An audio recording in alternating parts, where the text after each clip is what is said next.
దేవరాగం జ్ఞానయోగం వ్యాసపీఠం బహువేదశాస్త్రం బోధామృతహిత శ్రీమన్నారాయణం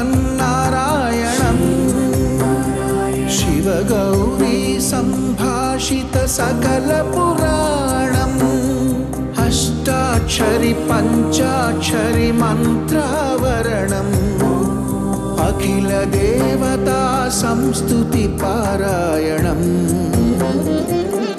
జయ మంగళకరమీ ప్రవచన శ్రవణం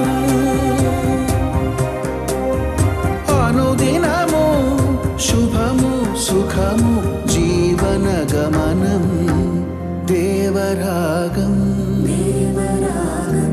జ్ఞానయోగం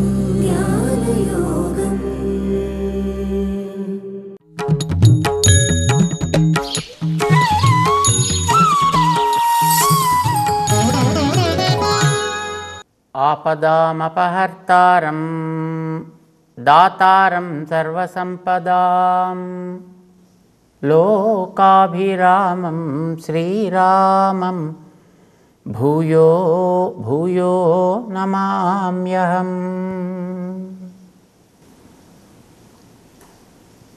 జై శ్రీమన్నారాయణ. ప్రియ భగవద్బంధువులారా,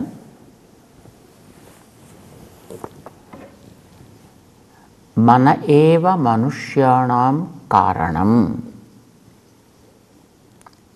మనస్సే ప్రధానమైనటువంటి కారణం.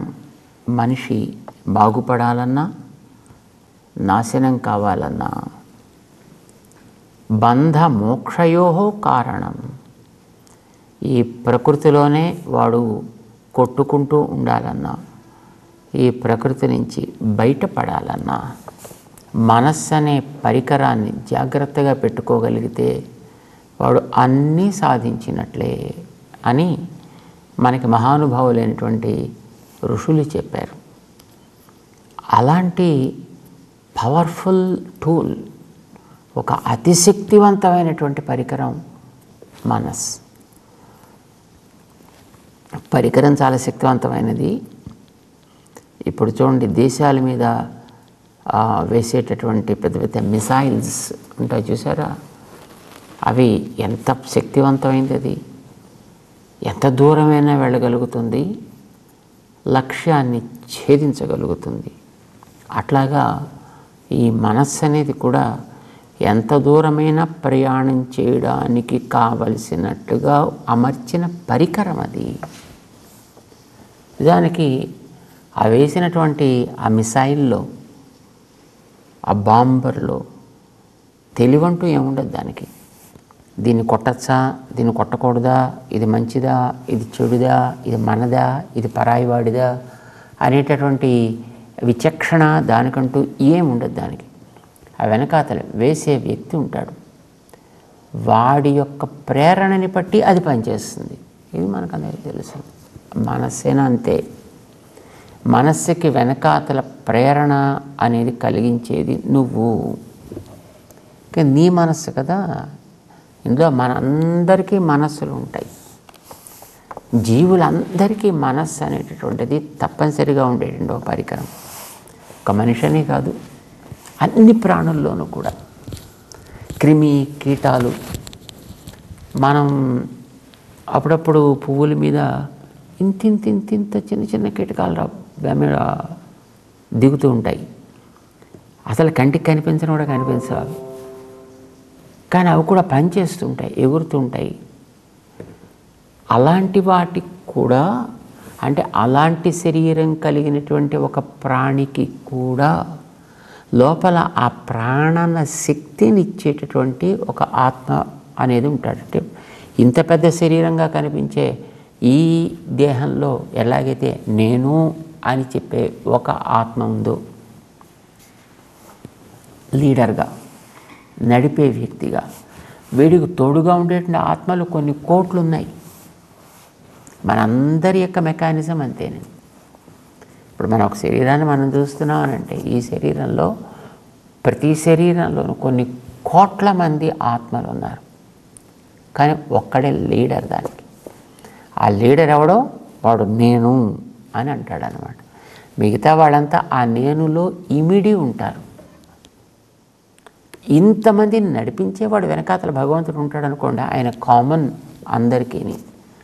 కానీ ఆయన ఇచ్చేటటువంటి ఒక అనుగ్రహాన్ని బట్టి ఈ ఇచ్చినటువంటి ఈ దేహాన్ని నాది, నా పరికరం, ఇది నేను నడిపిస్తున్నాను అని అనుకునేటటువంటి ఆ అభిమానానికి పాత్రమైనటువంటి ఆత్మ అనేవాడు ఒక్కడే ఉంటాడు. మిగతా వాళ్ళంతా వాడికి సేవలు చేస్తుంటారు అంతే. మిగతా కోట్లాది ఆత్మలు వాడికి సేవలు చేయడానికే పనికొస్తారనమాట. అలాంటి వాడు ఇది ప్రతి దేహానికి కామన్. అయితే ఇంతమందికి ఈ దేహం ఒక ఆశ్రయం అయితే దీన్ని నడిపించేటటువంటి పైలట్ లాంటి వాడు నువ్వైతే వాళ్ళకు ఉండేటటువంటి పరికరాలు ఎవరి ప్యాకేజీ ఎవరి బ్యాగేజీ వాడికి ఉంటాయి. కానీ వాళ్ళంతా నీ దగ్గర చేరింది నీ బ్యాగేజీని క్యారీ అవుట్ చేయడానికి. ఇప్పుడు ఒక రాజుగారి వెనకాతల కొంతమంది సైన్యం తయారయ్యారు అనుకోండి ఒక దేశానికి. ఆ రాజుగారికంటూ కొన్ని ఆశయాలు కొన్ని లక్ష్యాలు ఉంటాయి. ఆ లక్ష్యాల కోసం ఆ సైనికులు అక్కడ చేరతారు. వాడితో ఉన్నంత వరకు కూడా వాడి లక్ష్యాలు వాడి ఆశయాలు ఏవైతే వాటి కోసమే వాడు పనిచేయాలి రాత్రి పగలు కూడా. కానీ ఏ సైనికుడికి ఆ సైనికుడి వెనకాతల వాడికో ఫ్యామిలీ ఉంటుంది, వాడికో ఇల్లు వాకిలి పిల్లలు బంధువులు, వాడి కొన్ని వాళ్ళ విషయంలో ఉండే బాధ్యతలు. అంటే ఎవడి బ్యాగేజ్ వాడికి ఉన్నప్పటికీ కూడా ఇంతమంది సైనికులు కూడా వాళ్ళ బ్యాగేజెస్ని వాళ్ళు పక్కన పెట్టుకొని ఏ ప్రభువు దగ్గర వాళ్ళు సేవలు అందిస్తూ ఉంటారో ఆ ప్రభువుకు ఉండేటువంటి ఆశయ సిద్ధి కోసం ఎట్లాగైతే పని చేస్తూ ఉంటారో అలా పనిచేస్తూ ఉన్నంత వరకు మాత్రమే వాడి పరివారంలో ఒకళ్ళుగా వాళ్ళు ఉండడానికి అర్హులు అవుతారు. లేకపోతే వాళ్ళని లేకుండానే చేస్తాడు, లేదా బయటికైనా పంపించేస్తాడు అక్కడ ఉండేటువంటి ఆ ప్రభువు. ఇది మనకు తెలుసు. ఈ దేహంలో కూడా ఈ దేహాన్నంతటినీ కూడా పాలించేటటువంటి ప్రభువు అని అనుకునేటటువంటి జీవుడు ఒకడు ఉంటాడు. వాడికి పేరు పెట్టారు. వీడి పేరు ఏదో వెంకన్న పుల్లన్న మల్లన్న ఏదో పేరు పెట్టారు. వాడు ఇంతమందికి కలిపి పెట్టిన పేరు అది. ఒక రాజ్యానికి ఒక పేరు పెట్టుకున్నట్టుగా దానికి పరిపాలకుల్లాగా వీడు అక్కడ పెట్టాడు ఆయన, ఆ భగవంతుడు అనేవాడు. అయితే వీళ్ళందరూ కూడా నావాళ్ళు అని వాడు అనుకుంటూ ఉంటాడు. ఇంతమందికి కూడా వాళ్ళ మనస్సులు వాళ్ళ ఇంద్రియాలు వాళ్ళ సంస్కారాలు వాళ్ళ కర్మబీజాలు ఎవరిది వాళ్ళకు ఉంటాయి. కానీ ఇవన్నీ కూడా ఒకడి యొక్క అభిమానానికి పాత్రమై ఉంటాయి, లోనై ఉంటాయి. ఆ ఎవడి అభిమానానికి లోనే ఉంటాడు వాడు దానికి శరీరీ, వాడు దానికి యజమాని అని అంటాం. మిగతా వాళ్ళంతా వాడికి శరీరంలో ఉండాల్సిందే. విమానంలో ఎప్పుడైనా ప్రయాణం చేసి ఉంటారు, అదేదో వాహనంలో అనుకోండి. దాంట్లో ప్రయాణం చేస్తున్నంత వరకు దాన్ని నడిపించే పైలట్ వాడు బాస్ అండి. వాడు ఏమంటే దానికి అందరూ కూడా తలొగ్గి ఉండాల్సిందే. ఎవడు కూడా దానికి నేను ఇలాగా అన్నాను అలాగా నా ఇష్టం వచ్చేది ఇలా ఉంటా నా ఇష్టం వచ్చేది అలా ఉంటా అనడానికి వీలే లేదు. ఎవడైనా అలా అంటే వాడిని బలవంతంగా మళ్ళీ కంట్రోల్ చేసి వాడి స్థితిలో వాడు ఉండేట్టుగా చేస్తారు. అక్కడ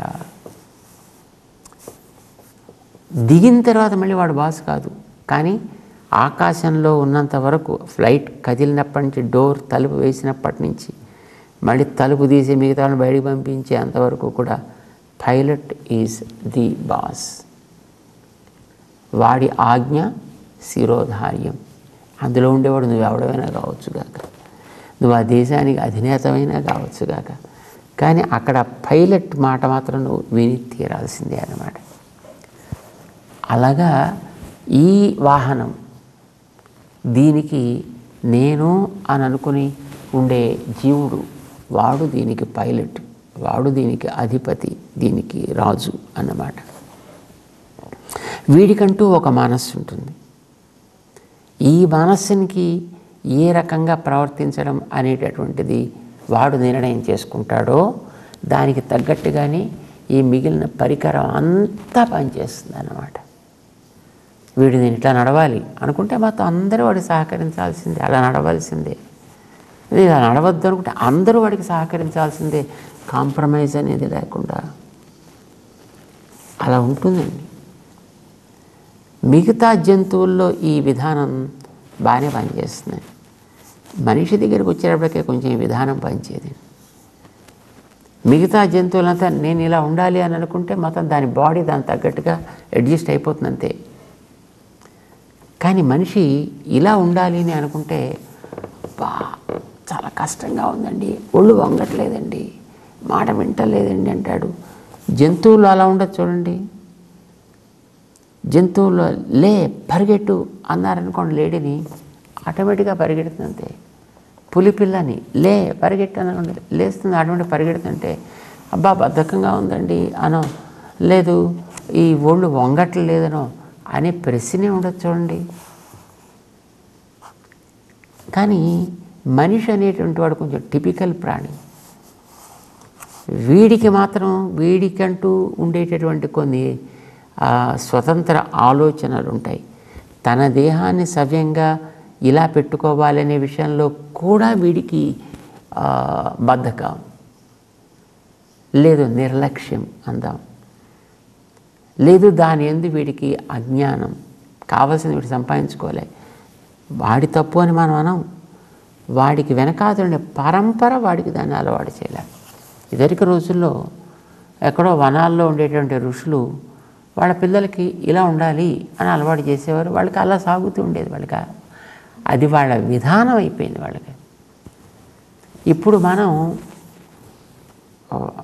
ఉండేటటువంటి వాతావరణానికి, మనం ఉండేటటువంటి పరిస్థితులకి అనుకూలంగా ఉండాలి అనేది పోయి ఎవరినో చూసి వాణ్ణి వీడిని, పులిని చూసి నక్క వాతలు వేసుకుంటుంది అని అంటుంటారే, అట్లాగా వాడి దగ్గర ఉండేటటువంటి ప్రాక్టీస్, వీడి దగ్గర ఉండే ప్రాక్టీస్, ఇంకొకటి దగ్గర ఉండే ప్రాక్టీస్, ఈ ప్రాక్టీసులను తెచ్చి మన జీవితాల్లో పెట్టుకుని ఇవి మనవి అనుకునే ప్రయత్నం మనం చేస్తున్నాం. నిజానికి అవి అవునా కాదా అనేది వాళ్ళ విచక్షణకు వదిలేద్దాం. మనమందరం ఉండాల్సినటువంటి పద్ధతి తగ్గట్టుగా మన దేహాన్ని మనం నడిపిస్తున్నామా లేదా, అలా ఉంటున్నామా ఉండటం లేదా. మనం ఇప్పుడు ఈ రోజుల్లో మన వాటిని మనం మర్చిపోయి ఇతరమైన వాటిని అలాగ అభ్యాసం చేసే ప్రయత్నం చేస్తున్నాం కనుక మనకి మనవంటూ అవో కొత్త సరుకుల్లాగా, పద్ధతులని కొత్త పద్ధతుల్లాగా, నాటు పద్ధతుల్లాగా, మోటు పద్ధతుల్లాగా, అనాగరికపు ప్రవృత్తుల్లాగా ఇప్పుడు మనకు కనిపించడం ప్రారంభించే మనవి అవి సహజం అయినప్పటికీ కూడా ఆచారాల గురించి మనం మాట్లాడలే, లోపల సాగే ప్రవృత్తుల గురించి కూడా మనం మాట్లాడుకుంటున్నాం. నిజానికి మనకి లోపలకు ఉండేటువంటి ప్రవృత్తి కూడా ఆత్మ వైపు సాగాలి. మనని చూడడం కోసం పనికొచ్చేటటువంటి సాధనంగా శరీరాన్ని ఇచ్చాడు మనకి ఆ ప్రకృతి పురుషుడు. ఇది అద్భుతమైనటువంటి సాధనంగా మనకి ఇచ్చాడు. మంచి తెలివితో ఉండేటువంటి సాధనాన్ని మనకి ఇచ్చాడు. దాన్ని మనం ఎంతవరకు వాడుతున్నాము అనేటటువంటిది మనం ప్రశ్న వేసుకోవాల్సింది. మామూలుగా మొదట్లో అయితే ఒకడిని ఇక్కడ దాకా ఇలా చివరి దాకా తీసుకొచ్చి దూకరా కిందకి అన్నాం అనుకోండి, వాడు అమ్మో భయం వేస్తుంది, వాడికి భయం వేసి ఇప్పుడు అది దూకడం వాడికి సహజము అయితే వాడు దూకాలంతే. ఇప్పుడు మనకి టార్జాన్ సినిమా చూపిస్తారు, ఎప్పుడైనా చూసుంటారు టార్జాన్ అని. దాంట్లో వాడు టక్కుమే చెట్టు మీద ఎగురుతాడు, చెట్టు మించి ఎక్కువ కిందకి దూకుతాడు. మరి వాడు మనిషే కదా, వాడు కూడా ఎలా దూకాడు, అలవాటు చేశాడు కనుక. సర్కస్లో మనం చూస్తుంటాం, అదే ఇప్పుడు ఏరోబిక్స్ చూస్తున్నాం మనం. వాడు రకరకాలైనటువంటి విన్యాసాలు చేస్తాడు. మనకి నేల మించి లేచి అడుగు వేస్తూ కింద పడిపోయి కాలు విరగొట్టుకున్నటువంటి కేసులు మనకి బోల్డని కనిపిస్తూ ఉంటాయి.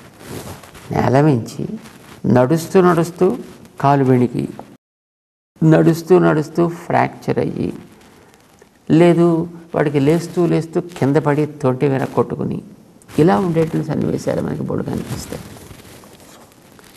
అంటే వీడికి చేయాల్సినటువంటి అభ్యాసాన్ని కూడా మనం చేయించట్లేదని అర్థం. మన దేహాన్ని వాడాల్సిన పద్ధతిలో మనం వాడటం లేదని అర్థం. ఇది శరీరానికి, మనం అటువంటి శరీరాన్ని గురించి మాట్లాడుకుంటున్నాం. బట్ శరీరం లోపల ఉండేటువంటి ఒక ఆంతర పరికరం మనస్సు అనేది. దానికి కూడా మనం ఏది అలవాటు చేశామో అదే కదా ప్రవర్తిస్తుంది. అది ఎలా అలవాటు చేసామో అట్లానే ప్రవర్తిస్తుంది. యుంజత యోగం ఆత్మనః 6వ అధ్యాయంలో శ్రీకృష్ణుడు చెప్తాడు, దీపాన్ని దృష్టాంతంగా చూపిస్తూ మనస్సుకి, నువ్వు కనుక దీన్ని యోగాన్ని సక్రమంగా చేరుస్తూ మనస్సుని దాంట్లో కూర్చాలి అనుకున్నట్లయితే, దానికి ఆ రకమైనటువంటి అలవాటు చేయాలనుకుంటే, ఇదివరకు ఏది అలవాటు ఉందో దాంట్లోంచి దీన్ని మెల్లిగా మరల్చి నీకు కావలసిన వైపు దాన్ని పెట్టి తిప్పాలి. ఇప్పుడు మనకి చెయ్యిందనుకోండి, ఇలా అలవాటు తప్ప ఇలా అలవాటు లేదు మనకి వెనక్కి. మరి ఇలా నువ్వు ఎంత పెట్టినా నెప్పి పెడుతుంది తప్ప మళ్ళీ టక్కున బయటకు వచ్చేస్తుంది, మళ్ళీ నెప్పి పెడుతుంది, మళ్ళీ పైకి వచ్చేస్తుంది. కానీ నిజానికి దీనికంటూ సహజమైనటువంటి తెలివి ప్రాణం రెండూ లేవు. కానీ అలవాటు ఇలా అయింది. ఏం చేయాలి? ఇలా వెనక్కి రావాలి అని అంటే దానికి తగినటువంటి అభ్యాసాన్ని కనుక మెల్లగా దాన్ని కొంతకాలం చేస్తే అది అలా నేరుగా కిందకి తాకడం దాకా రావచ్చు. కొంతకాలం నువ్వు అలవాటు చేసిన తర్వాత అది ఇటే ఏది అలవాటు ఉందో దాని దగ్గరికే పెడతానంటుంది కదా. ఆ తొట్టి దగ్గరికి పంపించే అలవాటు నువ్వు చేసినందువల్ల తొట్టి దగ్గరికి వెళ్ళే దానికి ప్రాక్టీస్ అయింది. కానీ అదే నువ్వు ఏదో మంచి ప్లేసెస్ ఇన్ సెన్స్ ఏదైనా మంచి ప్లేస్ అనుకోండి, అంటే భక్తుల ఇండ్లకో లేకపోతే మండపాల దగ్గరకో వెళ్ళి అలవాటు చేసామనుకో, అక్కడికే వెళ్ళేది అది. వాటికి చైతన్యం కలిగిన వస్తువులు కనుక అట్లా పెడతాయి. కానీ మామూలుగా మనం వాడేటటువంటి పరికరాలు కూడా దానికి ఏ రకమైనటువంటి క్రమం మనం అలవాటు చేసామో అదే క్రమంలో అది తిరిగే ప్రయత్నం చేస్తుంది. నీ మనస్సుకైనా నువ్వు సరి అయినటువంటి దిశా నిర్దేశం చేసి మొదటి నుంచి మనం చెప్పలేదు కనుక అది సహజమైన అలవాటు ఉండేటటువంటి ప్రాకృత విషయాల వైపే వెళ్ళే ప్రయత్నం చేస్తూ ఉంటుంది. తిండి, తిప్పలు, వాసనలు, పరిమళాలు, దృశ్యాలు, రకరకాలైనటువంటి శబ్దాలు, వాటికేసి అది ప్రవర్తిస్తూ ఉంటుంది. అందులోంచి తెచ్చి నువ్వు ఆత్మవైపు దాన్ని నడిపించాలి అని అంటే మనస్సుని నిజంగా సిన్సియర్గా ఉన్నట్టయితే తప్పనిసరిగా అది నడుస్తుంది. If you are sincere. కానీ వీఆర్ లీనియంట్ పేరెంట్స్ అండి. అంటే మనకు ఎట్లా అనిపిస్తుందంటే, సరే ఈ వేళకి పోన్లేండి, అది ఎక్కడ దాకా అంత పెట్టి వెళ్ళింది కదా, పోనీ సరే ఈ వేళకి వదిలేద్దాం లేదురు అనుకుంటే అది మనం దానికి కాస్త ఒక బలహీనతను దానికి మనకు అలవాటు చేసాం. సో అలవాటు చేసాం కనుక అది కూడా అర్థం చేసుకుంటుంది. ఇప్పుడు మీరు కంప్యూటర్స్లో చూడండి, మీరు గూగుల్లోకి వెళ్ళినప్పుడు మీరు ఏ రకమైనటువంటి వీడియోస్ చూడడం మీరు ప్రాక్టీస్ చేస్తుంటారో, ఏదో కుస్తీ పట్లు పట్టే వీడియోస్ మీరు ఒక 4 చూశారనుకోండి, 5వసారి మీరు కంప్యూటర్ ఆన్ చేయగానే ఆ కుస్తీ పట్ల వీడియోలు ఎక్కడున్నాయో అవన్నీ తెచ్చి మీకు పక్కన ఆర్డర్లో పెట్టి చూపిస్తుంది. మీరు తిండ్లకి సంబంధించినటువంటివి 2-3 చూశారనుకోండి, ఓపెన్ చేసి ఆ తిండ్లకి సంబంధించినవన్నీ ఎక్కడెక్కడున్నాయో మొత్తం అన్నీ తెచ్చి మీకు, it's a kind of artificial intelligence, right? మనస్సు అంతేనండి, ఇది కూడా ఒక పరికరమే. కానీ ఏ రకమైనటువంటి వాటిలో దాన్ని పెడుతున్నావో అలాంటి వాటిని అది మళ్ళీ సేకరించే ప్రయత్నం చేస్తూ ఉంటుంది. కనుక అలాంటి కర్మ వాసనలు దానికి వెనకాతలు ఎన్నెన్నో ఉన్నాయి. కనుక మనం వీటిని అలవాటు చేసాం కనుక వీటికేసే సహజంగా వచ్చే ప్రయత్నం చేస్తూ ఉంటుంది. నువ్వు దాన్ని కాస్త మలచి నిర్బంధంగా అవసరమైతే దానికేసి పెట్టాలి అనుకున్నప్పుడు తప్పనిసరిగా దానికోసం నువ్వు ఒక కృషిని సాధించాలి. సాగించే కృషిలో సౌకర్యం ఉండాలి అంటే ముందర తిండిని కాస్త రెగ్యులరైజ్ చేసుకోవాలి. ఇష్టం చెట్టుగా తినేసి నేను ఇప్పుడు ఎక్సర్సైజ్ చేస్తా అంటే తిండి అక్కడ ఎక్సర్సైజ్ రాదు, నిద్ర వస్తుంది తప్ప. ఇప్పుడు అయ్యవారు ఉపన్యాసం చెప్తున్నారు, చక్కగా అటు వెళ్ళి కూర్చుందామంటే మనం ప్రసాదం పూజ చేసుకుని శుభ్రంగా కడుపు నిండా కూర్చున్నాం అనుకోండి, చక్కగా కంటి నిండా నిద్ర వస్తూ ఉంటుంది మనకి అక్కడ. అలాగా లేదండి, అబ్బబ్బా నాకు అసలు ఎంత శ్రద్ధో విందామని, అది మాటలకి మాత్రమే పరిమితం, చేతలకు కాదు. చేతల్లో కనుక మనకు ఆ సీరియస్నెస్ ఉంటే దీన్ని పక్కన పెట్టైనా దాని మీద మనం దృష్టి పెడతాము. ఇప్పుడు కోపం వస్తే చూడండి, మనకెంత ఇష్టమైన పదార్థం చేసి అక్కడ పెట్టినా సరే, ఎంతకాలంగా మనం ఎదురు చూస్తుండేటువంటి పదార్థం అక్కడ ఎదురకుండా వచ్చి మనకు కనిపిస్తున్నా సరే, మనకి ఆ మూడ్ కనుక దాని ఎందుకు కోపం ఉన్నట్టయితే దానికేసి అసలు మనం దృష్టి కూడా పెట్టే ప్రయత్నం చేయము. నిగ్రహించుకోగలిగేటటువంటి శక్తి మనకుంది. మనం చెప్పినట్టుగా వినే యోగ్యత మనస్సుకు కూడా ఉంది. కానీ మనస్సుకి మనం పర్వాలేదులే సరే ఈ పూటకు కానీ అన్నాం అనుకోండి, రెండో పూట మళ్ళీ నువ్వు పిలిచినప్పుడు ఈ ఒక్క పూట కూడా కానిద్దామయ్యా అంటుందండి. సరే మన్నాడు ఈ పూటకి ఇది అయ్యాక చూద్దాంలే అంటుందండి. ఆ తర్వాత ఇప్పుడు నేను ప్రస్తుతం దాంట్లో బిజీగా ఉన్నానయ్యా, ఇప్పుడు రావడానికి వీల్లేదంటుంది. అదే చెప్పేస్తుంది, ఇప్పుడు నిర్ణయం అదే చేస్తుంది అన్నమాట. ఇక నీ కమాండ్ అంటూ దానికి ఏమీ అవసరం ఉండదు. అంచేత నువ్వెంత సిన్సియర్ అనేది నీకు నువ్వు ప్రశ్న వేసి చూసుకోవాల్సిన అంశమే తప్ప అది మాటలతో చెబితే లాభం. మాకంటే నిజంగా అసలు ఇదంటే చాలా ఇష్టమే అనుకోండి, కొంతమంది అంటుంటారు నాకు అసలు ఇదంటే చాలా ఇష్టమే అనుకోండి, కానీ ఇంకా ఎందుకున్న అవకాశం అసలంటే నాకు వైరాగ్యం లోపల నుంచి అట్లాగా పొంగుకు వస్తుందండి, అలాగా పొడుచుకు వస్తుందండి. కానీ ఏం చేస్తామండి, ఇంకాను వాడికి బాధ్యతలన్నీ తీరిపోయాయి, అన్నీ అయిపోయాయి. అయినప్పటికీ కూడా ఇంకా టైం రాలేదండి, పిలుపు రాలేదండి అంటాడు. ఏమన్నా పిలుపు అంటే ఆయన ఫోన్ చేసి రా బాబు అని చెప్తాడు. ఏమిటి ఆయన అలా చెప్పేది ఒకసారి చెప్తాడు, చెప్పిన తర్వాత ఇంక వీళ్ళెవరో ఆపరు. ఇంకా నేను మనకి సిన్సియర్ అయితే ఆటోమేటిక్గా మనం ఆ ప్రవృత్తిలో మనం ఏదో రకంగా ఉండగలిగే వాళ్ళం. మనకి ఆ సిన్సియరిటీ మనకి లేనప్పుడు. సో నిజంగా నువ్వు కనుక దీపం వెలగాలి అని అనుకున్నప్పుడు దాని మీద స్థిరమైనటువంటి చిమ్మిని ఎట్లాగైతే పెట్టి తీరుతావో అప్పుడే దాంతో పని చేసుకునే ప్రయత్నం చేస్తావు. అలాగే యోగాభ్యాసం చేయాలి అనుకునే వ్యక్తి కూడా మొట్టమొదట ఆహారాన్ని క్రమబద్ధం చేసుకొని స్థానాన్ని చక్కగా పరిష్కరించుకొని అప్పుడు వాడు కనుక ప్రయత్నాన్ని ప్రారంభం చేసినట్టయితే అప్పుడు వాడు జితాత్ముడు కాగలుగుతాడు. జితాత్ముడైన వాడు, జితాత్ముడు అంటే మనస్సుని నిగ్రహించగలిగిన వాడు అవుతాడు. మనస్సుని తను చెప్పినట్టుగా మలచగలిగిన వాడు అవుతాడు. ఎవడు మనస్సుని అట్లా మలచగలుగుతాడో వాడికి మాత్రమే వాడి ఇంద్రియాల మాట వినేవవుతాయి. లేకపోతే అన్ని వైపులకు లాక్కుపోయేటటువంటి పిల్లల్లాగా వీడు మనస్సుని కూడా వీడు అనుకున్న దాని మీద వీడు నిలబెట్టలేడు. మనస్సు కూడా అలా ఉండలేదు. అప్పుడు వాడి జితాత్మ ప్రశాంత మనస్కుడు అవుతాడు. అప్పుడు వీడికి ఆత్మదర్శనం గురించినటువంటి అవగాహన ఏర్పడుతుంది.